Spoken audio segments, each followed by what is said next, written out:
Kita bersatu di dalam doa. Ya Allah Bapa yang bertahta dalam kerajaan surga, terima kasih ya Tuhan atas berkat dan penyertaan Tuhan dalam hidup kami. Tuhan masih memberkati kami, memberikan kami kesehatan hingga pada saat ini, sehingga kami boleh menjalani aktivitas kami sampai pada malam hari ini ya Tuhan. Terkhusus di malam hari ini, kami boleh datang ke hadirat-Mu, memuji memuliakan nama Tuhan melalui ibadah keluarga pada saat ini. Tuntun kami ya Tuhan melalui Roh Kudus-Mu, sehingga kami tertuju hanya pada-Mu saja ya Tuhan. Sejenak kami akan mendengarkan firman-Mu, Tuhan yang menerangi hati dan pikiran kami, sehingga kami boleh mendengarkan dan melakukan firman-Mu di tengah-tengah kehidupan kami. Terpujilah nama-Mu di dalam Yesus Kristus, Tuhan dan Juru Selamat kami yang hidup. Amin.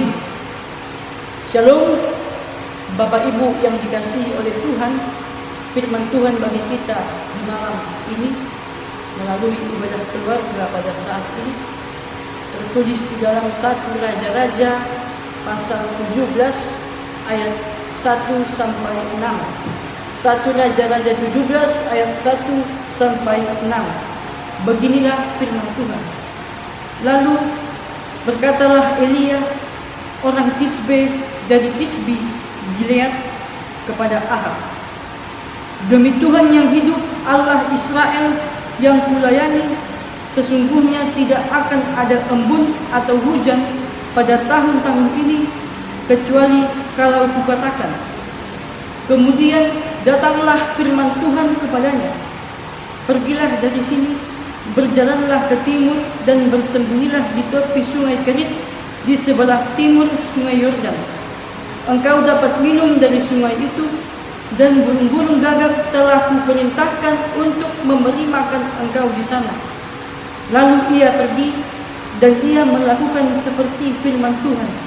Ia pergi dan diam di tepi sungai Kerit di sebelah timur sungai Yordan. Pada waktu itu, pagi dan petang, burung-burung gagak membawa roti dan daging kepadanya, dan ia minum dari sungai itu. Sampai sejauh itu pembacaan firman Tuhan. Bapak, Ibu, dan saudara-saudari yang terkasih dalam Yesus Kristus, melalui nats khotbah kita pada saat ini, kita telah membaca dan melihat bahwa ada kemurkaan Tuhan pada suatu negeri yang dipimpin oleh seorang raja yang bernama Ahab. Bapak, Ibu, apa yang membuat Tuhan Allah murka sehingga berpesan melalui Nabi Elia hambanya bahwa ia tidak akan menurunkan embun dan hujan? Sebagaimana yang dikatakan dalam ayat 1, lalu berkatalah Elia orang Tisbe dari Tisbe Gilead kepada Ahab, yang kulayani, sesungguhnya tidak akan ada embun atau hujan pada tahun-tahun ini, kecuali kalau dikatakan. Jadi Bapak Ibu, artinya jikalau tidak ada hujan, maka tidak akan ada rumput sebagai makanan domba. Tidak akan ada tanaman untuk yang dikelola, tidak ada tanaman untuk menghasilkan buah. Jikalau tidak ada hujan juga, pasti akan mempengaruhi kehidupan negeri itu, akan mempengaruhi kehidupan orang-orang yang ada pada saat itu. Baik itu mempengaruhi dari segi ekonomi, baik itu juga mempengaruhi dalam segi kesehatan, dan tentunya juga dapat menjadi membuat kelaparan bagi orang-orang saat itu, dan hingga mungkin juga sampai kepada hal kematian jikalau tidak ada air, jikalau tidak ada didatangkan hujan. Bapak Ibu yang terkasih, kita kembali pada pertanyaan awal tadi, apa sebenarnya yang membuat murka Allah terhadap negeri itu yang dipimpin oleh Raja Ahab? Baiklah Bapak Ibu, marilah kita sejenak, marilah kita baca sebentar kitab 1 Raja-Raja 16 ayat 30 sampai 31. Mari kita membuka Alkitab kita, 1 Raja-Raja 16 ayat 30 sampai 31. Di sana dituliskan, Ahab bin Omri melakukan apa yang jahat di mata Tuhan, lebih daripada semua orang yang mendahuluinya. Seakan-akan belum cukup ia hidup dalam dosa-dosa Yerobeam bin Nebat, maka ia mengambil pula Izebel, anak Etbaal, raja orang Sidon, menjadi istrinya, sehingga ia pergi beribadah kepada Baal dan sujud menyembah kepadanya. Kemudian Bapak Ibu, di ayat 33 dikatakan, sehingga ia menimbulkan sakit hati Tuhan Allah Israel lebih dari semua raja-raja yang mendahuluinya. Bapak Ibu yang dikasihi oleh Tuhan, sangat jelas diuraikan di sana tindakan Ahab, raja Israel, yang membuat hati Tuhan duka, yang membuat mesbah dan beribadah kepada dewa-dewa Baal. Itulah sebabnya Bapak Ibu, sehingga Tuhan Allah murka dan menghukum negeri itu dengan membuat kemarau yang panjang dan bahkan kemarau selama bertahun-tahun dan tidak menurunkan hujan. Kita dapat atau mungkin dapat membayangkan, dapat merasakan bahwa pentingnya air hujan dan bagaimana pengaruh kemarau dalam hidup kita. Jangankan kemarau dalam bertahun-tahun, dalam sebulan saja atau mungkin dalam seminggu saja hujan tidak datang di dalam kehidupan kita, kita pasti sudah mengalami kekeringan. Tetapi itulah Bapak Ibu, sebuah kenyataan yang dialami oleh umat Israel ketika rajanya tidak setia kepada Tuhan Allah. Dan peristiwa ini juga merupakan sebuah momen, sebuah pembelajaran yang menyatakan bahwa kehidupan kita hanya tergantung pada Tuhan kita, bukan pada kemampuan raja, bukan kepada dewa-dewa lainnya, atau apapun yang dianggap berkuasa untuk kehidupan kita, atau siapapun yang ada di dunia ini. Ketergantungan itulah dinyatakan Tuhan juga kepada kita melalui kisah Elia selanjutnya.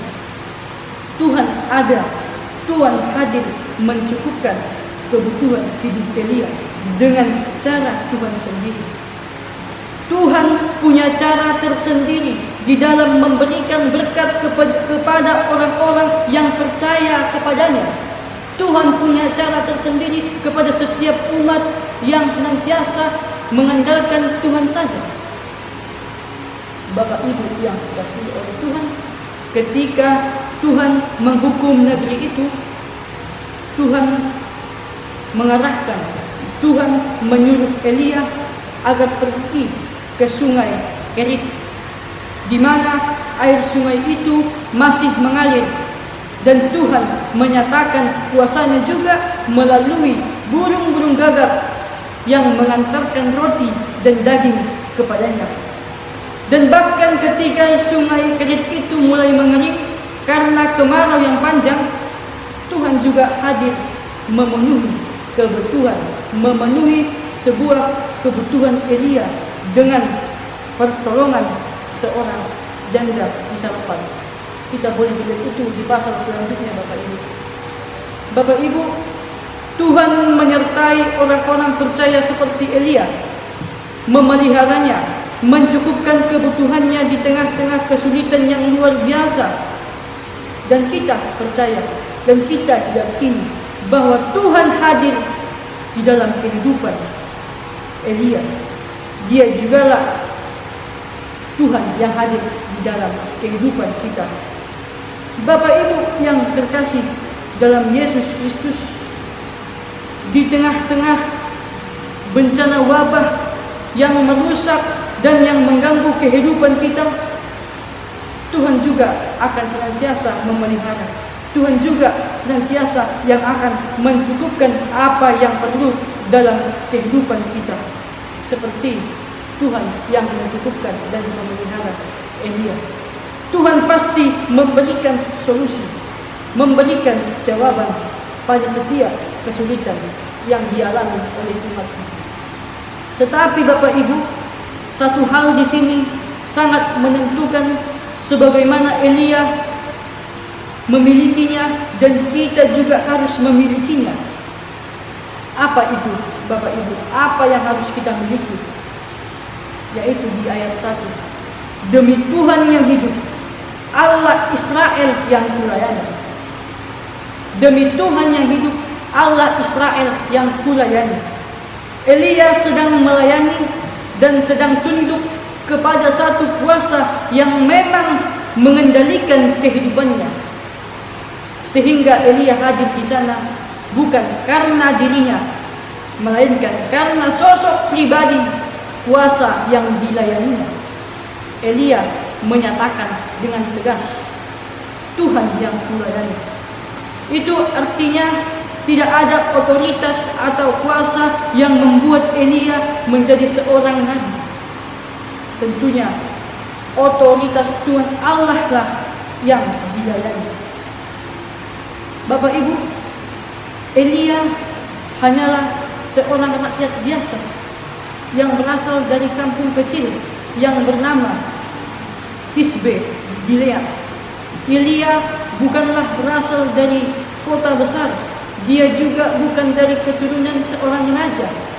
Maka jelas kalau dari dalam dirinya tidak ada hal yang dapat diandalkan untuk dapat berhadapan dengan seorang raja besar yang bernama Ahab itu.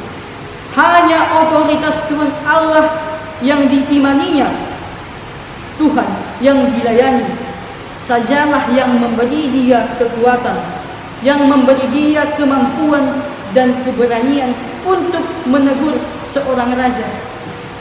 Bahwa Elia percaya sepenuhnya kepada Tuhan, bahwa ancaman untuk tidak menurunkan hujan adalah sebuah kenyataan yang akan terjadi sebagai konsekuensi dari ketidaksetiaan Raja Ahab kepada Tuhan Allah.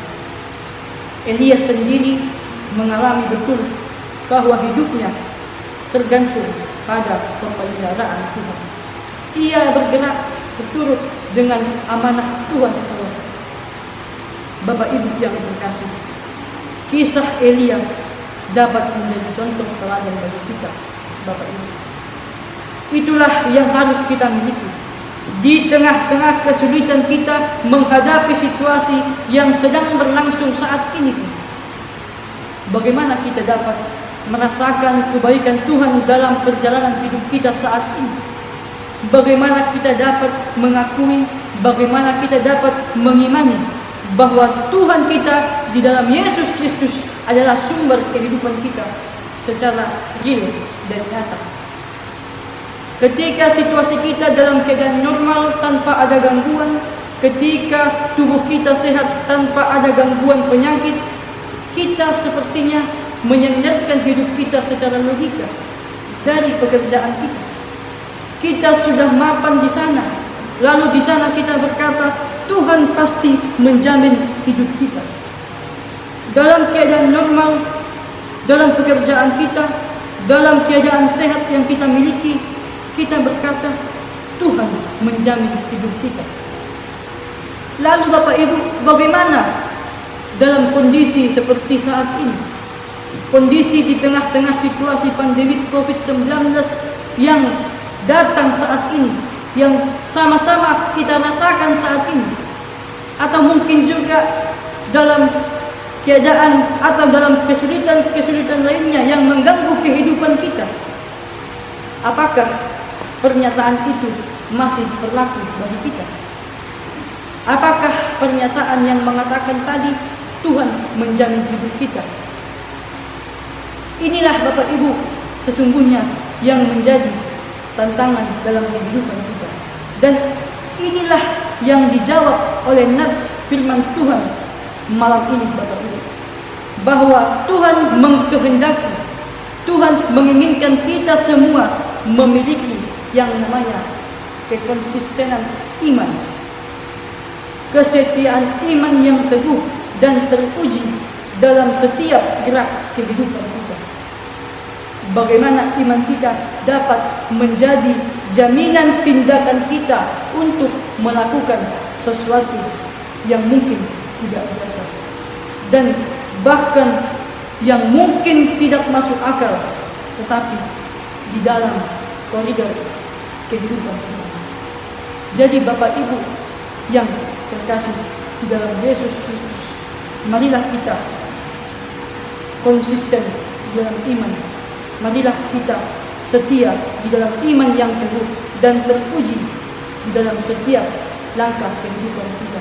Sebagaimana Elia yang senantiasa mengandalkan Tuhan Allah, yang senantiasa setia walaupun banyak tantangan, banyak cobaan pergumulan yang ia hadapi, bahwa Tuhan senantiasa tetap memelihara, Tuhan senantiasa mencukupkan segala kebutuhan Elia, dan Tuhan yang sama jugalah yang akan tetap memelihara kehidupan kita jikalau kita hanya mengandalkan dan setia kepada Tuhan Allah. Tuhan menyertai dan memberkati kita. Amin. Kita bersatu dalam doa. Terima kasih ya Tuhan Allah Bapa kami. Kami telah mendengarkan firman Tuhan pada malam hari ini melalui ibadah keluarga pada saat ini. Tuhan yang senantiasa memampukan kami untuk dapat melakukan firman ini ya Tuhan. Tuhan yang memampukan kami untuk dapat melakukan seturut dengan kehendak Tuhan, di mana melalui firman ini ya Tuhan, kami diajarkan untuk tetap taat, setia kepada Tuhan saja, walaupun banyak tantangan dan kesulitan hidup yang kami alami, baik itu situasi saat ini yang masih saja menggoyahkan situasi kehidupan kami, yaitu di mana pandemi COVID-19 yang sangat mempengaruhi kehidupan pekerjaan kami, mempengaruhi ekonomi, yang mempengaruhi kesehatan kami ya Tuhan. Untuk itu ya Tuhan, kami hanya menyerahkan kehidupan kami hanya kepada-Mu saja. Kami percaya Tuhanlah satu-satunya yang dapat menolong kehidupan umat manusia. Bapa dalam surga, kami doa buat para jemaat yang saat ini boleh beribadah di rumah, yaitu melalui ibadah keluarga pada saat ini. Tuhan yang senantiasa memberkati, menyertai, serta memberikan kesehatan yang baik oleh Tuhan, sehingga boleh mereka menjalani segala apa yang menjadi aktivitas mereka sehari-hari. Bapa dalam surga, di atas segalanya, kami adalah manusia yang berdosa. Ampuni kami Tuhan atas dosa-dosa kami, agar kami semakin layak di hadapan-Mu. Terpuji dan termuliakan nama-Mu hari ini dan sampai selama-lamanya. Di dalam Kristus Yesus kami berdoa. Amin.